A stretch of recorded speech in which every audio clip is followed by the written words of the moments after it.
Hi friends, ఈరోజండి నేను టమాటా కొత్తిమీర రోటి పచ్చడి చేయబోతున్నాను. ముందుగా నేను ఒక కడాయి తీసుకుని దాంట్లో పచ్చిమిర్చి వేపుకోవాలండి. పచ్చిమిర్చి వేపుకున్న తర్వాత ఒక రోలు చిన్న రోట్లో వేసుకోవాలి. తర్వాత మనం ముందుగా కట్ చేసి పెట్టుకున్న టమాటా ముక్కలు, కొత్తిమీర కూడా వేసుకుని మగ్గించుకోవాలండి. ఈ కొంచెం బాగా మగ్గినాక కొద్దిగా పసుపు కూడా వేసుకోవాలండి. కొద్దిగా పసుపు కూడా వేసుకుంటే కలర్ బాగుంటుందండి. తర్వాత మనం రోట్లో పచ్చిమిర్చి వేసుకున్నాం కదండి, కొద్దిగా చింతపండు కూడా వేసుకోవాలి. మనం రోట్లో ముందుగా పచ్చిమిర్చి వేసుకున్నాం కదా, పచ్చిమిర్చితో పాటు 3 ఎల్లుల్లిపాయలు, కొంచెం జీలకర్ర, కొంచెం సాల్ట్ కూడా వేసుకుని దంచుకోవాలండి.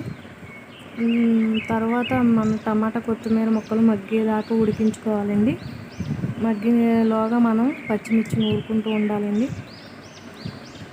పచ్చిమిర్చి బాగా నూరుకున్న తర్వాత టమాటో కొత్తిమీర ఉడికించుకున్న దాన్ని ఈ పచ్చిమిర్చి పేస్ట్లో వేసుకోవాలండి. వేసుకుని బాగా దంచుకోవాలండి మెత్తగా అయ్యేటట్టు. బాగా మెత్తగా ఉన్నా బాగోదండి, రోటి పచ్చడి ఇలాగే ఉండాలి. మీరు కూడా ఎంత చిన్న రోలు ఉంటే ఇలాగే రోటి పచ్చడి చేసుకోండి, చాలా టేస్టీగా ఉంటుంది రోటి పచ్చడి.